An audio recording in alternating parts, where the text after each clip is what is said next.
Welcome back to another episode of the Inquisitive Mamba podcast. This is episode 114. I hope everyone is having a great day, great night, wherever you are around the world. On tonight's guest for the Inquisitive Mamba podcast, we have Kieran Hamilton. He is the owner of Hamilton Hoops.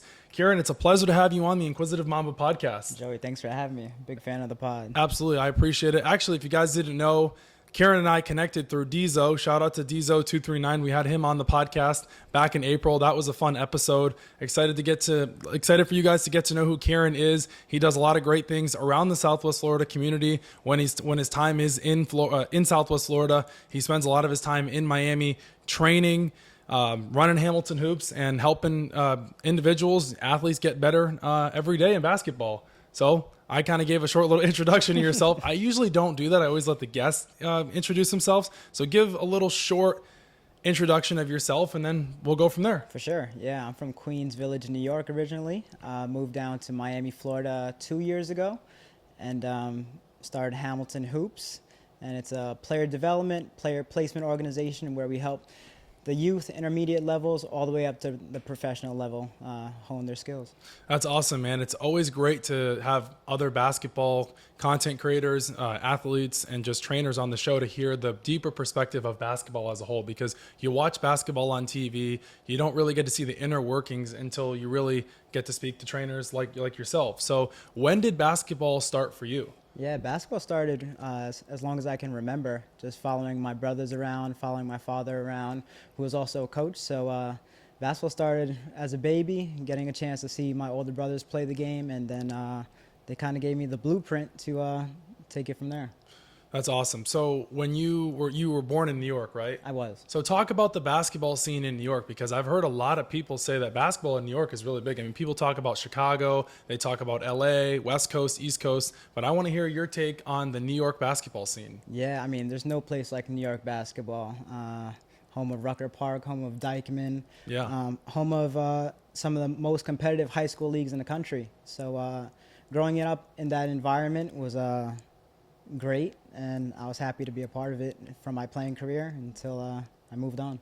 So when did basketball start for you? Like, when I know you said you talked about it, like you followed your brothers and your dad, but when did you really find that passion that you're saying, I really want to play basketball, I want to try to make a career out of this, I want to try to turn my life into basketball? Yeah, I'd say pretty early on, as early as 4 years old. I was playing in junior Knicks and youth organizations like that, playing in CYO, which is your local Catholic league. So that's where it really started for me.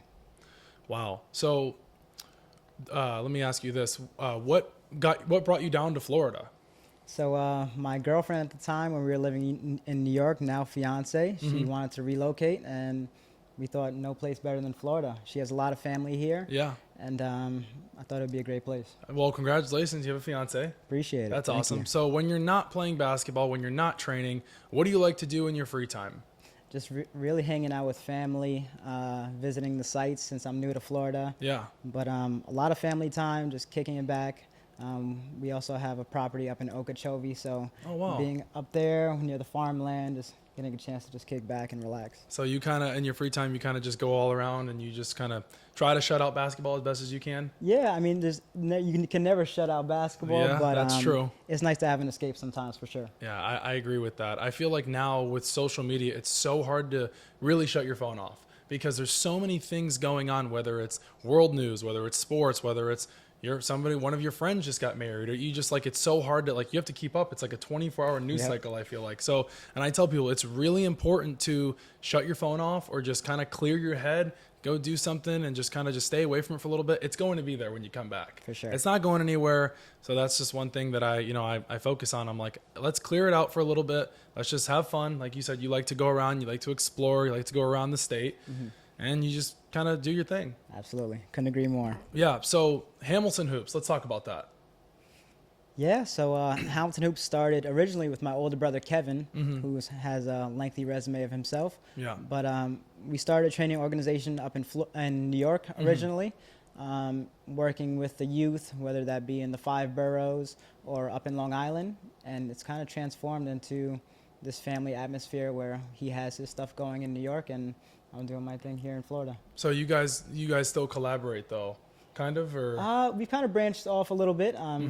He's coaching high school at Eagle Academy in Brooklyn, and he runs sessions out of there. And since I moved to Florida, I'm just kind of doing it out here. Yeah. So let's go all the way back. I know we briefly talked about how basketball started for you and what made you passionate about basketball. Aside from your brothers, aside from your brother, aside from your dad, when you were in high school, when did you think that being a professional basketball player at the time, if that was possible, when did you think that was a reality for you? I think it was my junior year. Recruitment started to pick up quite a bit, and I was contributing on the court as a small guard, playing in a league that's notorious for having bigs and speedy guards come out of New York. I think I was third in the state in scoring. Wow. My junior year. So at that moment when we won the city championship, went up to states, I was like, this is something that I can see myself going far in, for sure. So you actually, during college, you spent time at, was it FIT? New York Tech. New York Tech. I knew it was one of them. I got them mixed up. There's so many techs out there. There's so many techs. You got Georgia Tech. You got Virginia Tech. There's so many of them. But so during your time in college basketball, let's talk briefly about that. Yeah, so New York Tech's a Division II school in Old Westbury, New York. They compete in the ECC conference, where there's schools like St. Thomas Aquinas, who's went on to beat St. John's. Wow. There's Damon College, who is a great program upstate New York, and then you got Bridgeport in Connecticut, who has beat some Division I teams of their own. So very competitive conference. I really enjoyed my time at New York Tech. I think that level was some place that I could strive in, and it was nice. So after you finished playing college basketball, that's when you kind of transformed into, or you transformed basically into a personal basketball trainer, or almost. Before I graduated college, I was drafted into the Puerto Rican basketball league, and right after the collegiate season concluded, I went to Puerto Rico after I got drafted. Had a short stint there, went back a year after, but it wasn't until we were in contract negotiations for what would have been my second or third experience there, when the numbers really weren't matching up. I was getting looks from my fiance saying, hey, is this something that's really going to be viable for you and worth the go? And it was at that moment where I was like, you know what? I can be involved in basketball even past my playing career. And at that moment, I knew I wanted to stay around the game. And what year was this when the whole Puerto Rican basketball, basically professional basketball, what year was that? So I was in and out of that league from 2019 to right around when the pandemic happened. Okay, wow. So that was a really tough time for you. You were trying to balance between basketball and your personal life and trying to figure out when there's a global pandemic going on. Yeah, it was a tricky struggle. Time.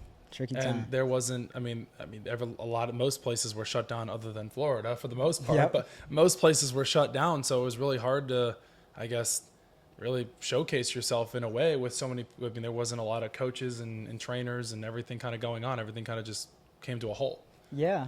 And fortunately, I think that's where the virtual world of things kind of picked up. I had some relationships in Australia and still do to this day, but being able to do virtual workouts and form relationships over there was something that was really nice during that time. But overall, certainly a tricky period of time. And I'm sure a lot of kids coming out of college, they didn't really know what was going on, what their career path was going to be. So. Well, no, you made a great point there too, Kieran. One thing I'll say for all sports, like you said, for college, for example, a lot of athletes either they benefited from it because they got an extra COVID year, and then some athletes also didn't benefit from it because they lost out on, like, let's just say basketball, March Madness tournament, certain football things. Like there was so many nuances to what was going on at that COVID time where a lot of athletes were affected by it. It was a really tough time. It's crazy to think about, but it was 4 years ago looking back on it. And now you're like, hey, that player was drafted. Did he deserve to get drafted? Did he get drafted because there weren't a lot of scouts that were able to watch him because of the COVID time? It's an interesting topic, and it's something that I've looked into the past with just former athletes and athletes now in professional sports. It's like, was he good enough at that time? I don't know. Maybe this guy should have gotten a shot, but he didn't because of COVID. So that's something that I've looked into. But you did say that you spent some time in Australia. That's right. So let's talk about Australia a little bit.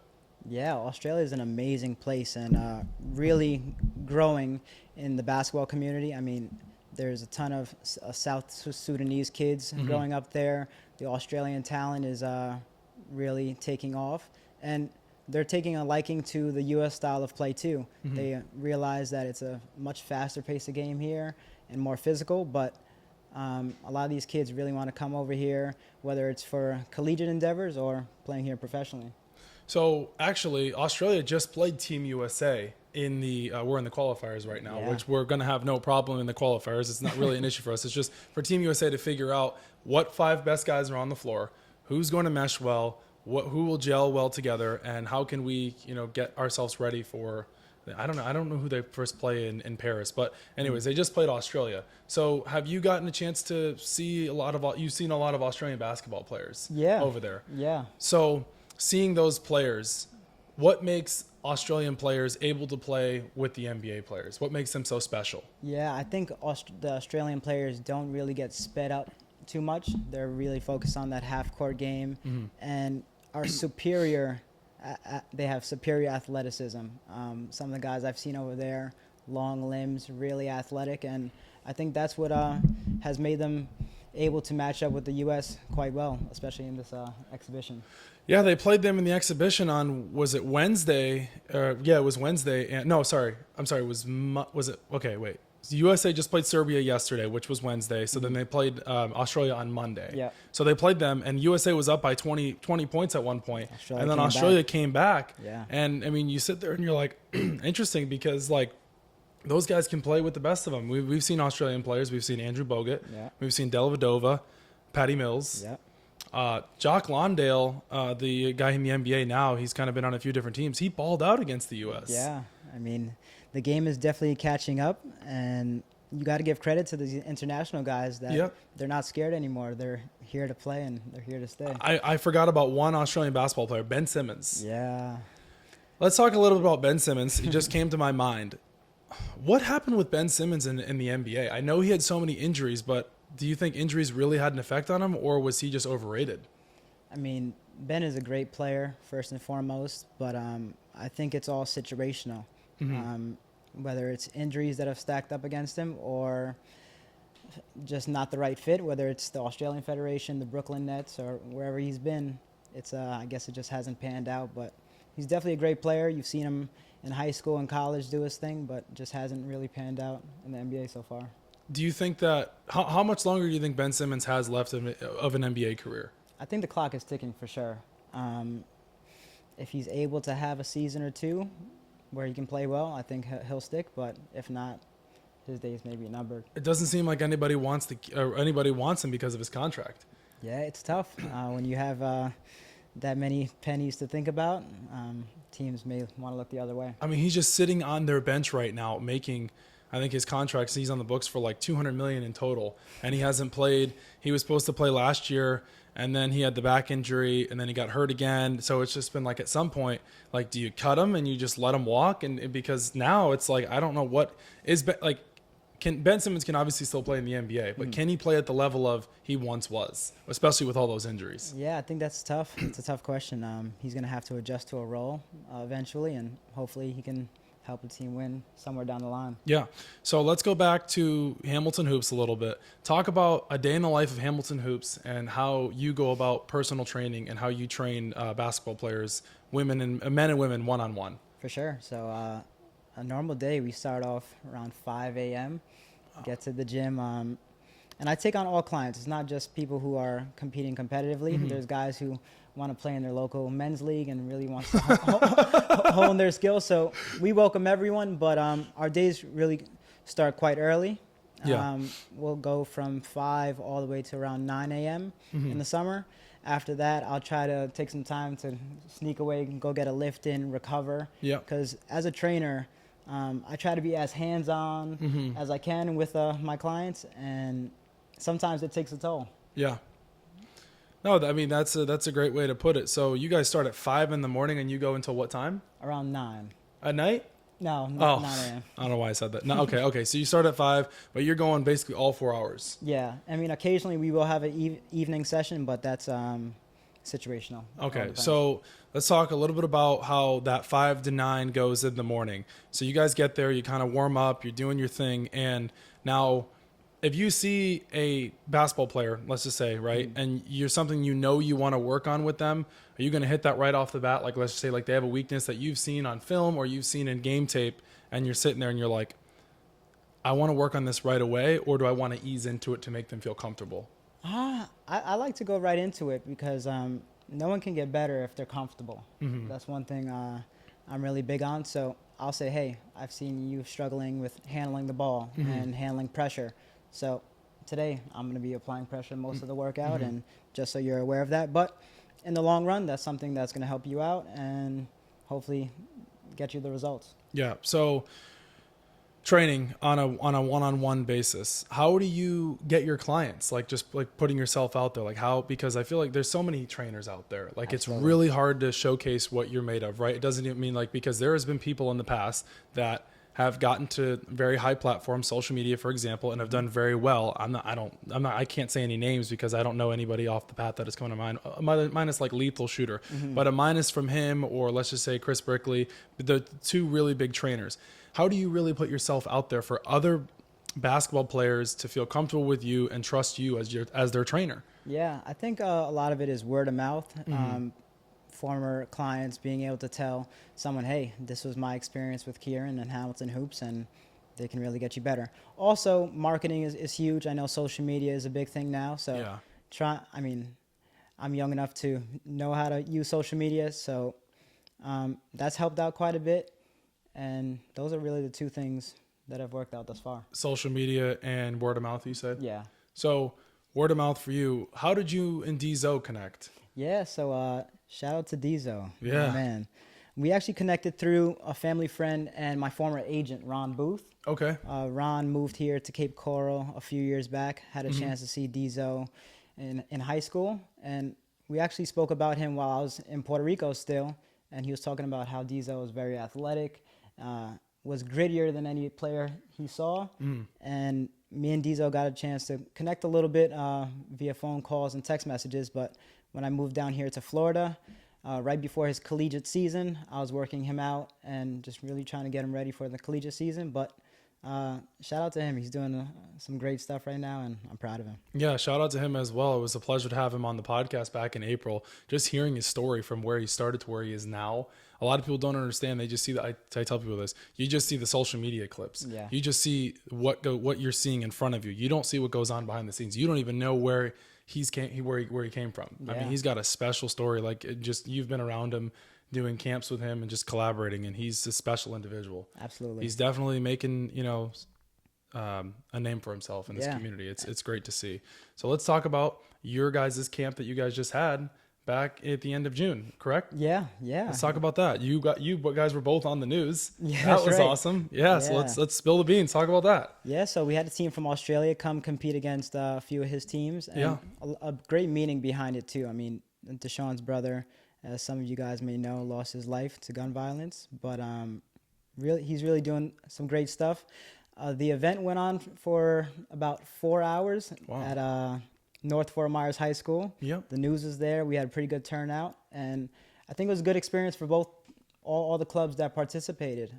Different style of basketball. Guys really getting a chance to see where they stack up against some international competition. Yeah, most definitely. It was so cool to see. You guys were both on the news. And it's so great to see basketball as a whole in the Southwest Florida community, because I've grown up here my entire life. I've actually trained with Dwayne Jackson.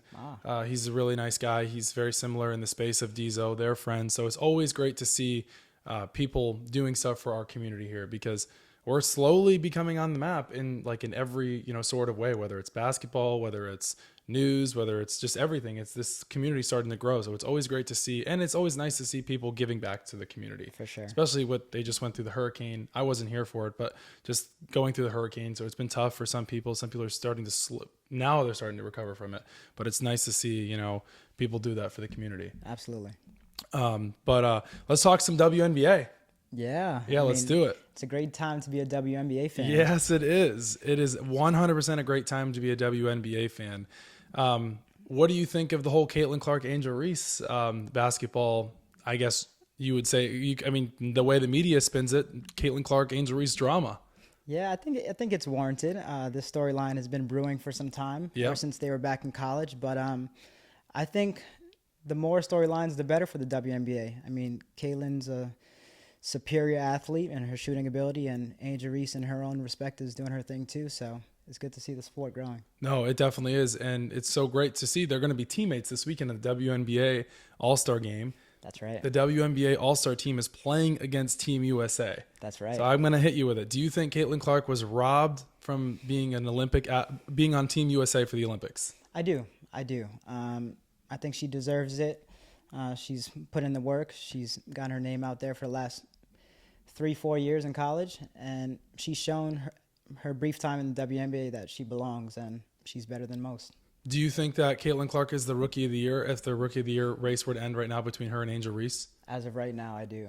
I mean, what her, and shout out to Kelsey Mitchell, who I've had some time training. I mean, what the Fever are doing right now is very big for their program. And, I mean, in the last couple of years, they haven't been in playoff contention. But this year, it seems like they're going to sneak in there and hopefully make some noise. Just the way that the Fever started the beginning of the season. I think they were like 2-9 at one point. Everyone was calling for Caitlin's head. The social media bots and the trolls were, but they were calling for the Indiana Fever's coach's head, and they wanted Caitlin's former head coach at Iowa, Lisa Bluter, to be the takeover for the Indiana Fever. And now they're slowly starting to come into play. And I actually saw a tweet earlier today. I followed a Twitter page, X, the Caitlin Clark report. I just started following it like 2 days ago just to kind of keep up with her. Yep. Because I mean, what she's doing is great for the WNBA. So it's cool to see like her statistics and see how everything is outlined. And they said she put on like 2 pounds of muscle in the past 2 months. Wow. So she's really taken it. The way she plays, she's competitive. For sure. So I love the Caitlin Clark, Angel Reese media narrative, how they love to spin it, because it makes it more fun for people to watch. For sure. If Caitlin Clark, this is how I feel about it. If there wasn't a Caitlin Clark, a lot of people wouldn't be watching the WNBA. That's true. She's made it more fun. She's made it more enjoyable. She's made it for the common fans to really just, oh my gosh, like she's the Steph Curry effect of women's basketball. She's the Steph Curry effect of the WNBA. Yep. And Angel Reese, a friend of mine, he said, you got to have you got to have a good person, you got to have a bad person, you got to have the superhero, and you got to have the villain. Yeah, for sure. And that's how they've made it out to be, but it's made it more fun to watch. Absolutely. And I mean, you see them go on the road. I mean, they're packing out arenas. It's crazy. I mean, the sport has grown dramatically.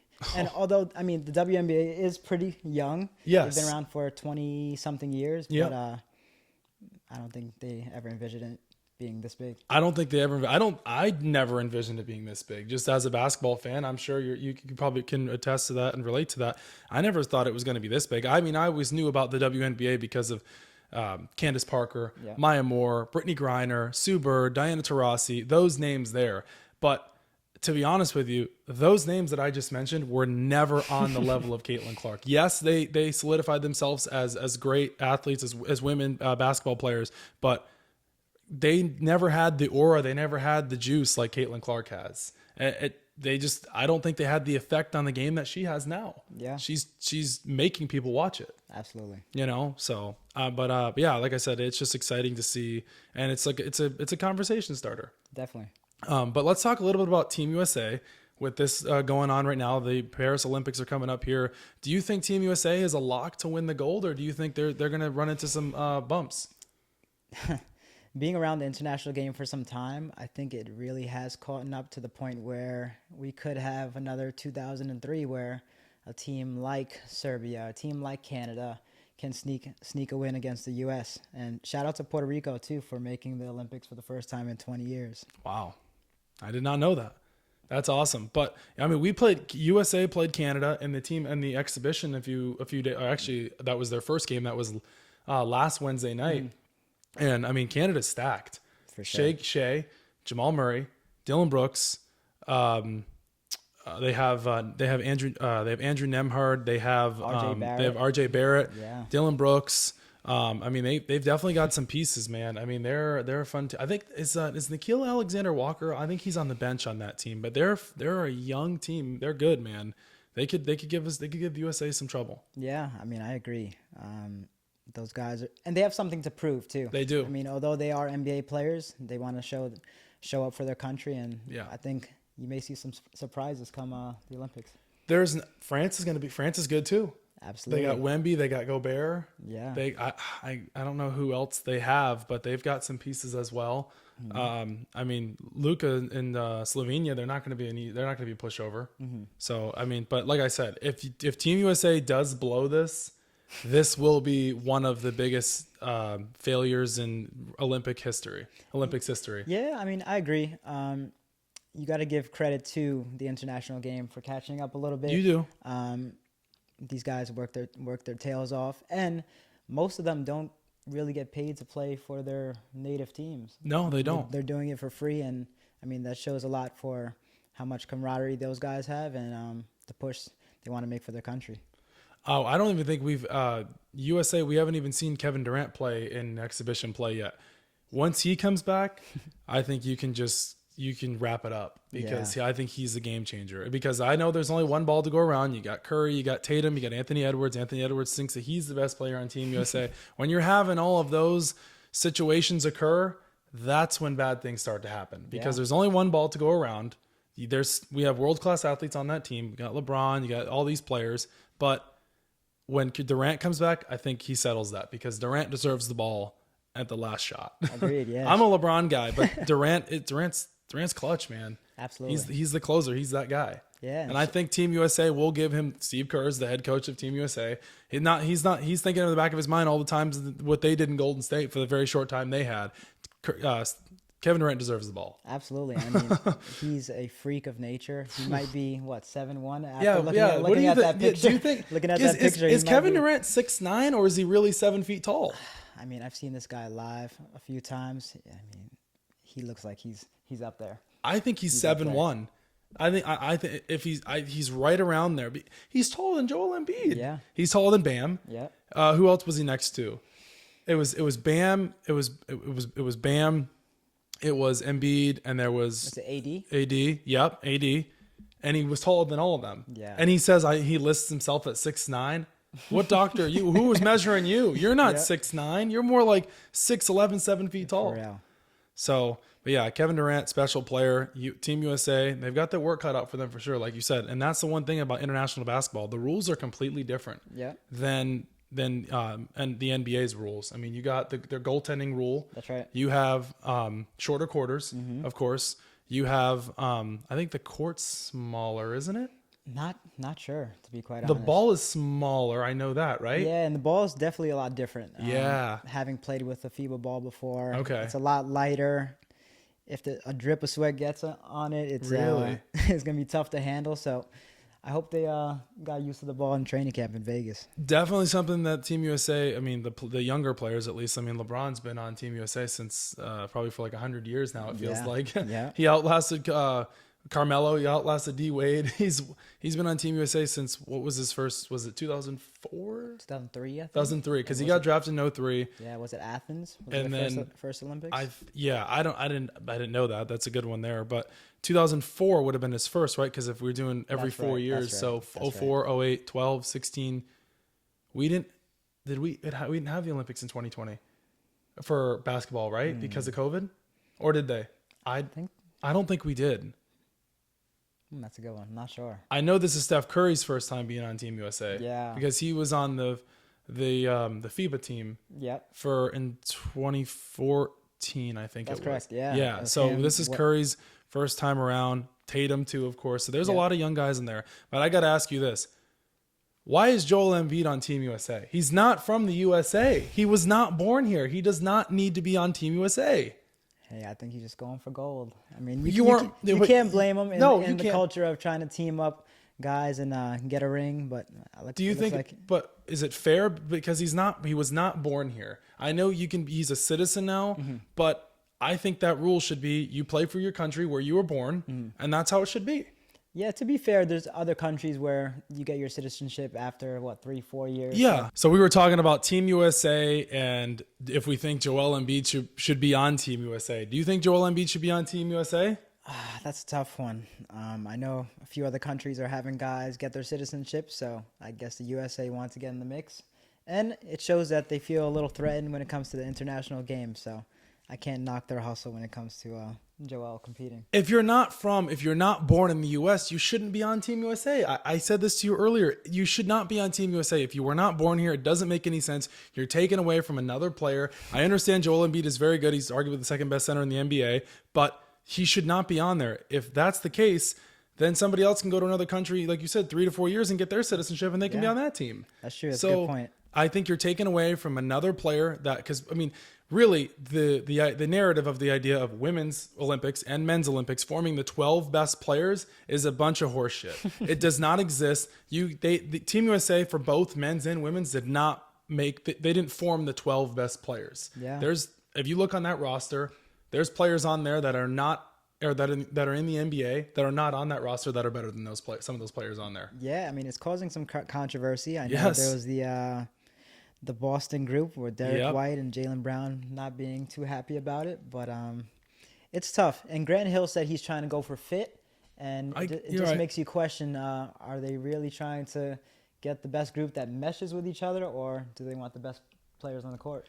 I mean, I understand, like, you know basketball a lot more than I do just as a whole, but when you're wanting to win, the goal is to win. I understand, like, if there's only one ball that goes around, but the fit thing, it makes sense, but then again, it doesn't, because, like, the goal is to win. Yeah. Is Jaylen Brown better than Derek White? Yes. Is Jaylen Brown better than Tyrese Halliburton? Yes. Yep. Does Tyrese Halliburton deserve to be on Team USA?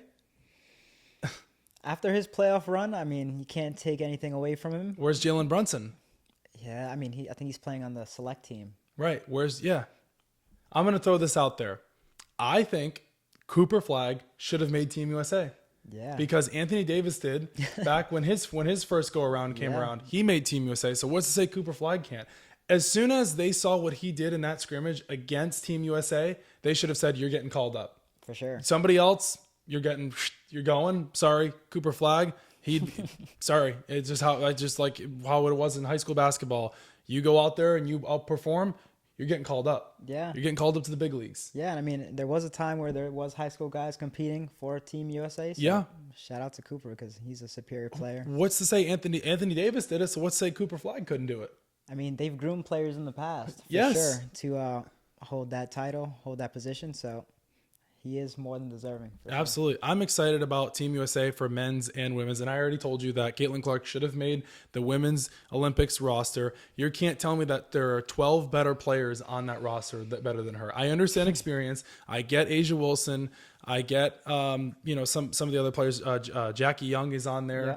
I think John Qual Jones, Sabrina Ionescu, Brianna Stewart. I get that. There's a select few, but Caitlin Clark is proving that she should have been on Team USA because what she's been doing in this WNBA season leading up to the All-Star break now, she's outperformed a bunch of players. You can pull up their statistics side by side, and you can look at the wins team. I get it's a team, but how much of a factor she's been, she deserves to be on that Team USA roster, no problem. Yeah, I agree. And I think she got her payback when she played against the coach who's coaching on the USA team a few nights ago. So I think it's just motivation, fuel to the fire for Caitlin, and she'll be on there in no time. In 2028. Yeah. You know what I'm also looking forward to too, Kieran, is the WNBA All-Star weekend this weekend.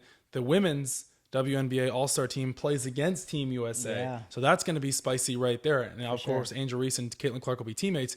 But just seeing that will give you a glimpse of what we could have seen. But she's also supposedly supposed to make it as an alternate too. So it's a really interesting, I think now it's over, but she was going to make it as an alternate. But I'm excited to see this weekend. It'll be fun. Yeah, I'll definitely be tuning into All-Star weekend. Happy to see Caitlin, Aaliyah Boston, Kelsey Mitchell, who I have friendship with. So yeah, I look forward to it. Yeah, you said your friend Kelsey Mitchell plays for the Indiana Fever. This is her second straight All-Star appearance? It is, yeah. Shout out to Kelsey. This is her second All-Star appearance. Got a chance to work with her quite a bit. And I'm going to go as far as to say, and listen, I've been around a lot of basketball. Yeah. Played against NBA guys at a high level. She's at the top of the list in terms of shooters. She can really flat out shoot that ball. Really? That's amazing. One thing I do want to say here, this actually came out today. Supposedly, well, this is true, not supposedly, but Caitlin Clark and Sabrina Ionescu declined a 3-point contest against each other for the WNBA All-Star weekend. Wow. Why do you think that is? I don't know. I couldn't tell you. That's a tough one. That's interesting because declining it, okay, but accepting it will draw even more fans because Sabrina Ionescu just went against Steph Curry in the three-point contest back in the NBA All-Star weekend back in February in Indiana, which was cool as well. D'Zo was actually there, he said. That's awesome. But for them to decline that, interesting. There's got to be more to that. Yeah, who knows what's going on behind the scenes, but hopefully in the future they can get it done and draw some more viewership. Do you think Caitlin Clark could beat Steph Curry in a three-point contest? That's tough. I mean, shooters can have an off night. You just never know. I mean, Caitlin has no conscience where she pulls from. Steph has no conscience where he pulls from. Has been doing it for a long time. So, but can never go against Steph. Steph has been doing it for a long time. So, I asked D'Zo the same question. I think it'd be interesting. I mean, Sabrina Ionescu almost beat her, and Caitlin Clark's a better three-point shooter than her. Yeah. So I would love to see that next year. I really would like to see that Caitlin Clark versus Steph Curry, or just Caitlin Clark versus another great shooter in the NBA. For sure. I mean, she's pulling from 30 feet out. Yeah. So every night. Yeah. But you did say that you're a Knicks fan. So let's talk about the Knicks and a little bit of their recent moves that they've made this offseason. You guys just got Mikal Bridges. The Villanova Knicks. Yeah. So let's talk a little bit about that. Yeah, it's an exciting time for New York. I know a lot of Knicks fans are hyped about the move. We'll see what Julius brings back to the fold, but I think this team can be competing to go far in the playoffs and hopefully make a run for the finals. Minus the Celtics, do you think the Knicks could be the second best team in the East? I do. I think the way Tibbs runs his program is superior, and his emphasis on defense and the way he has his guys going, I think they can be competing for Eastern Conference championship and possibly NBA championship. We got robbed of a Celtics-Knicks Eastern Conference Finals last year because the Pacers had other plans for the Knicks in the Garden in Game 7. I actually bet on that game. I thought the Knicks would win that game. I was like, it's the Garden. It's Game 7. The Knicks are going to win this game. And then Jalen Brunson got hurt, and I was like, you got to be kidding me. Yeah. So I'm hoping this year that we do get to see a Knicks-Celtics battle of the East right up there in up north, and they duel it out. And to go to the finals, or Eastern Conference Finals to go to the finals, it would be electric. It would be awesome. It'd be great for the game of basketball, especially for the NBA. The rivalries those two teams have with each other. Yeah, it'd be the battle of the Gardens, TD versus Madison Square. Versus Madison Square, yeah. I think it's no contest. Madison Square takes the cake. Yeah, you think Madison Square over TD Garden? Yeah, come on. That's a no-brainer. Anyone out there not thinking that TD Garden is more superior than Madison Square Garden? No way. Now Boston is the city of champions. Agreed. That and I don't think anybody can dispute that at this point. I mean, the Patriots won all those championships all those years. Red Sox have won their fair share. The Bruins, the Celtics just won. Yeah. I mean, who else? Anyone that debates that might be a little cuckoo for Cocoa Puffs. That's true. Boston is one. Boston's definitely the city of champions. Yeah. I think maybe you could say I don't know. Maybe second would be like Philly, New York, maybe, but neither one of those teams have won other than the Eagles. Sports, no. The Eagles have really been the only team that put and I don't know. Are you going to count Villanova in your sports hierarchy No, you can't do that. Boston's superior. Yeah. Boston is superior. But let's talk some Bronny James. I need to hear your honest opinion of Bronny James because last night he had his best summer league performance. He had 12 points. He did really well. They beat the Hawks by a point. It's not a huge deal, but it's good to see that he's finally maybe he's starting to figure it out. So let me hear your thoughts. Yeah, I think Bronny has all the tools to be successful in the league. There's been a lot of other highly touted players who didn't have great performances in the summer league, like Alex Sarr and a few others. So I think obviously it's the storyline. He's LeBron James' son, but you got to give him a chance. And there's a lot of guys who haven't done well in the summer league in past years, but have had sustainable roles in the NBA. So, do you think that Bronny will at some point during this season get called up to the Lakers? Because they said he was supposed to spend most of his time with the South Bay Lakers this season in the G League. I do think he'll get called up at some point. JJ Redick said he sees him playing a defensive role, and listen, if he puts in the work, there's no saying what he can do. Do you think Bronny's comp is like a Drew Holiday type player like that? Maybe of like a Drew Holiday, Gary Payton, Davion Mitchell, kind of like that 3-and-D guy off the bench? Yeah, I think so. It's really tough to say. He's an athletic player, has the build. Yeah. So I guess we can only see what happens. The thing is, too, is about Bronny James is he's so young. And I don't want to say I'm a complete hater on Bronny James because of his level of play. I don't think he deserved to be drafted. I don't think he should have been drafted by the Lakers. But when your dad is LeBron, the nepotism thing comes into play, and it is what it is. And maybe, on the other side of the coin, USC didn't work out because it wasn't the right fit. Mm-hmm. Like, you understand basketball, it depends on the fit. Yep. Depends on this, your style of play. You may not mesh with that guy, but Boogie Ellis, I think he wasn't even drafted. He went undrafted by the Kings. He was better than Bronny James, but it goes back to Bronny's dad is LeBron. Yep. So, but like I said, I'm interested to see how well he'll do. He's a good 3-point shooter. Yeah. So if a team needs that, he's going to be on the South Bay Lakers, that he can provide that off the bench, or if he, just kind of coming into play for him. Yeah, definitely. And look at all the other careers. Your father may be a lawyer. You may be a lawyer. It's all about connections. And yep. I think in this instance, he played his cards right. He has Rich Paul in his corner. He has LeBron in his corner. So I wish him all the best, because I've been in some situations as a player of a coach, mm-hmm.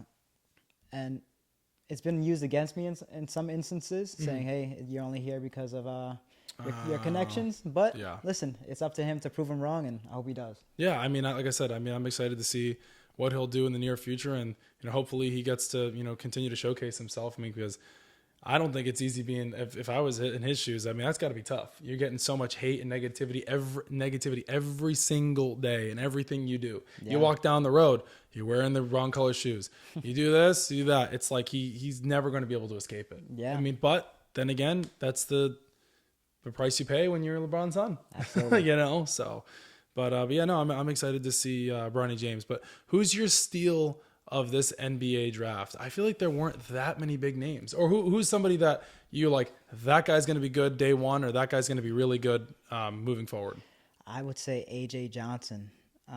Played in Australia. Okay. He's a young kid who I got to see in the Iverson Classic and crossover. Mm-hmm. So superior athlete, can rise above the rim.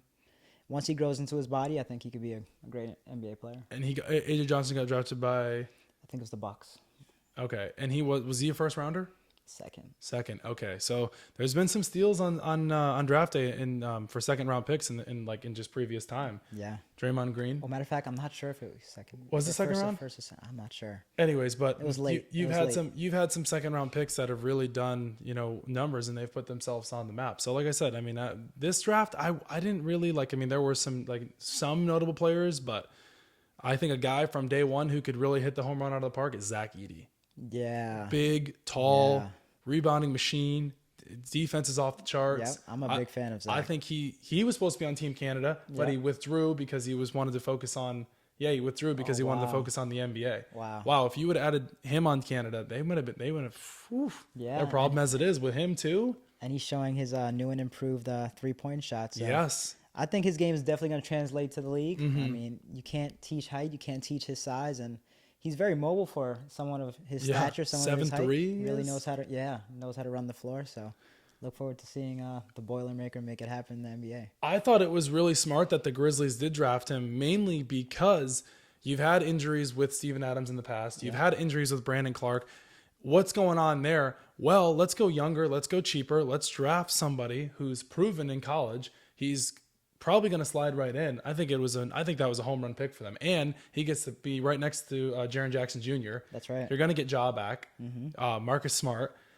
Grizzlies might be a problem in the West next year for sure. They've had their issues and stuff, and injuries, and Ja. If Ja can keep his head out of his tail, the sky's the limit for him. Yeah. He's a fun, special player to watch. Then you got Desmond Bane. Yep. They're good, and what's his name? Gigi Jackson. Mm-hmm. He's been kind of putting his name out there. Yeah. They're a fun young team. It'd be fun to see, and I love their trash talk because they haven't backed anything up yet. They haven't won anything, but just watching them and just kind of they try to put their money where their mouth is on the court. It's so fun to watch. For sure. You could tell they have that grit, they have that fire, and they're young. Yeah, they're young, so they may make a push too. They are a young team. I got to ask you this. Who is your top 5 NBA All-Star? What's your NBA all-time starting 5? All-time starting 5.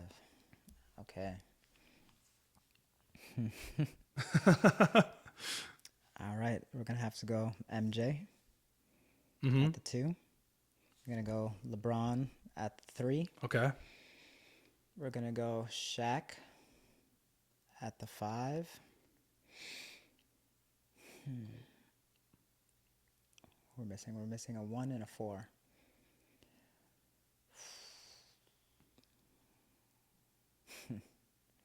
We go Magic Johnson at the 1.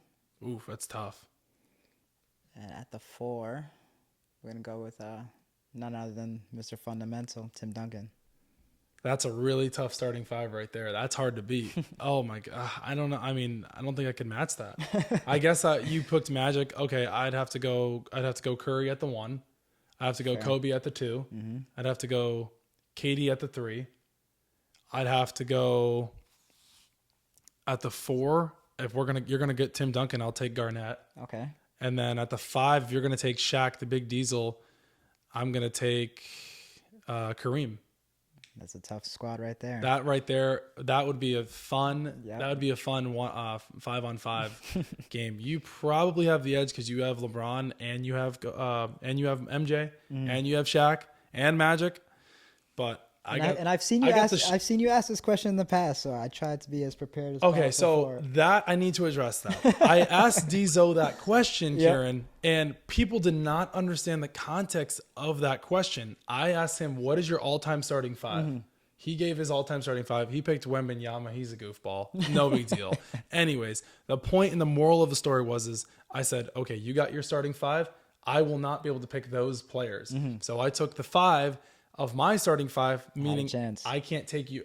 You took yours. I can't take those same players. That's what makes it fun. That's exactly what we just did here. Yep. You took your 5. I can't take those players because you can't duplicate them, and people didn't understand that. Yeah. So that was the context there. But yes, that TikTok clip on TikTok hit like 30,000 views with like 1,000 comments, and they're like, "Who are these guys? What is wrong with them?" And I was like, "You didn't understand the context of the video." Then I'm sitting there trying to explain the context of the video. So.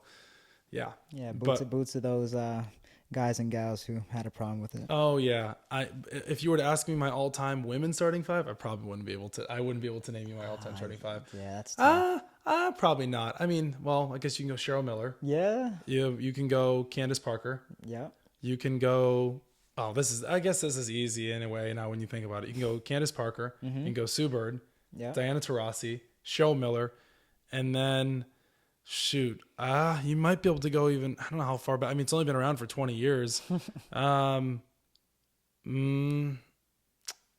would be like a 5? Maybe like, I mean, I don't know. Brittany Griner. Did you mention Lisa Leslie? No, I didn't. Okay, Lisa Leslie. Okay, so yeah, that would be it. So your all-time women's starting 5 would be Lisa Leslie, Diana Taurasi, Sue Bird, Candace Parker, and Cheryl Miller. Yeah. Cheryl Miller wasn't in the WNBA though. No, but she was killing it. I'm saying. Oh, well, yeah. So she's actually going to be coaching Caitlin Clark this weekend for the All-Star. I saw that. That'll be cool. Absolutely. Because in my opinion, I said Caitlin Clark was the best women's college basketball player of all time, and people said Cheryl Miller. Yeah, I mean, there were so many. Yeah. To be great. Kelsey Plum is in there. Yep. Kelsey Mitchell. Candace Parker. I mean, these are people who were shaped amassing women's basketball. 3,000 points, 4,000. Yeah. But then again, Kieran, I tell people this. Caitlin Clark broke the men's and women's all-time scoring record. Pistol Pete, was it? She beat Pistol Pete. Yes, she beat Pistol Pete. So when you sit there and you go, how can you not put her in that conversation? It's very hard not to. If you don't want to give her 1, I would say, okay, if you want to go Cheryl Miller 1A, and you want to go Caitlin Clark 1B, fine by me. Yeah. That's how I see it with Jordan and LeBron. Jordan's 1A, LeBron's 1B. You can go either way. For sure. Now, obviously, there's only one winner at the end, but that's how I see it because they're just as good as they're just as good as each other. Yeah, if I you agree. know. So, but I agree. As always for my guests to end the show, I always give them 5 questions. Okay. So my first question for you is, what is one thing you would tell your 18-year-old self? One thing I'd tell my 18-year-old self would be pace yourself. Pace yourself. I've been one to be caught up in the moment and really make the moment bigger than what it is. But to those who are coming up in the game, just really pace yourself, focus on your journey, have your blinders on, and everything will work out. Where do you see yourself in 5 years?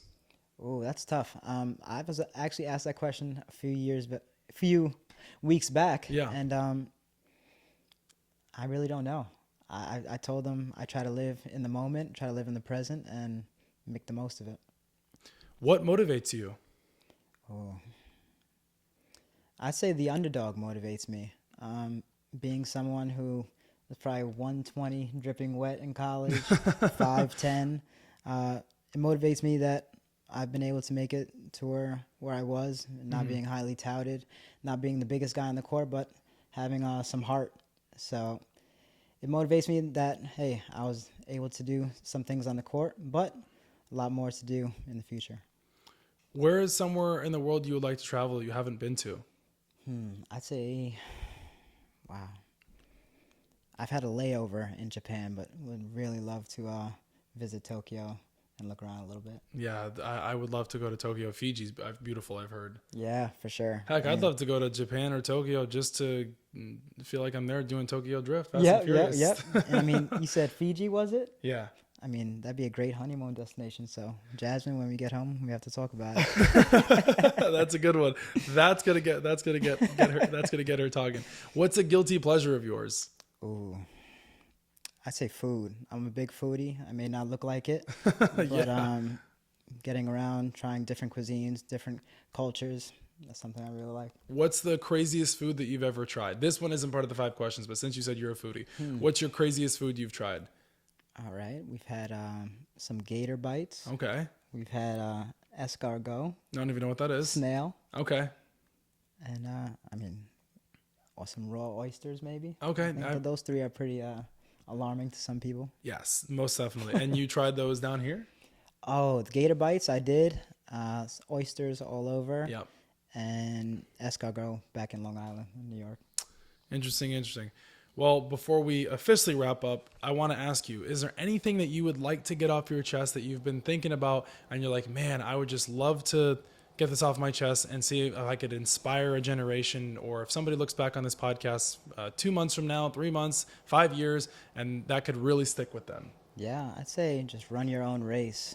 Keep the blinders on, and there's no dream that's too big. I mean, I've seen some success stories where people have started off out with nothing and amounted to something. I mean, you look at some of the moguls in today's world, they really made it from nothing. So, hey, just keep the blinders on and everything will work out. That's amazing. I love that. That's a great way to put it. You never know what you're going to do today. You don't know what you're going to do tomorrow. But as long as you continue to go forward and you continue to run your race, I think hard work pays off.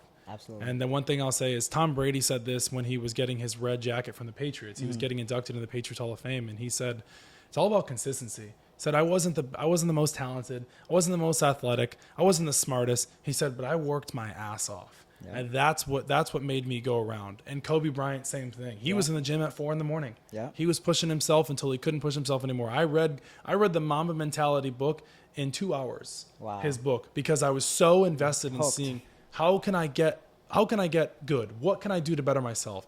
Did I make a mistake on that? How can I better my craft? Yep. And everything you do. And I just love that. And I think consistency goes a lot more than being talented. Yes, there's a lot of talented guys out there. But let me tell you something. LeBron James can be the most talented guy in the world. If he doesn't put the work in, he doesn't put the time in, it's not going to show on the court. Absolutely. You may have flashy moments. You may be the showy guy. You may be this, you may be that. But when it comes down to it and you don't put the hard work in, they're not going to care. No. You'll just fizzle out just like the rest of them. That's right. And that's what happened. That's what's happened to a lot of athletes and a lot of stories in the past. You're like, what happened to that guy? He was the star running back in high school. Well, he did this and he got into some off the field stuff, but he was so talented. Nobody remembers him. Nope. They remember the guy that puts the work in, puts the effort, and then again, people don't see what goes on behind the scenes. Yeah, and you just don't want to be asking that question, what if? Right. I mean, you don't get time back, and it's always moving forward. So absolutely, got to put in the work. No, that's a great way to end it. You got to plug your socials before we end. Definitely, you can follow me at Hamilton HoopsFL on Instagram and Twitter. Guys, as always, it was a pleasure to record for you guys. The Inquisitive Mamba podcast is on Spotify, Apple Podcasts, YouTube. Kieran Hamilton, owner of Hamilton Hoops, Florida. It was a pleasure to have him on the show, to hear his story about where he started, living in New York, moving down here to Florida, us even collaborating through Dizo239. He does a lot of great things with the Southwest Florida community, even though he's not from here, collaborating and connecting with other people in the community. We wish him nothing but the best. If you guys want to check him out on Instagram, he does a lot of personal training. He helps basketball players get better. Even if you're not a professional basketball player, if you just wanted to hoop it up in the gym and LA Fitness and throw 30 up, he's your guy. Let's get it. We will see you guys next time. Remember to always follow the Inquisitive Mamba podcast on YouTube, Apple Podcasts, Spotify. I am your host, Joseph Monroe, and my guest was Kieran Hamilton. Thanks again.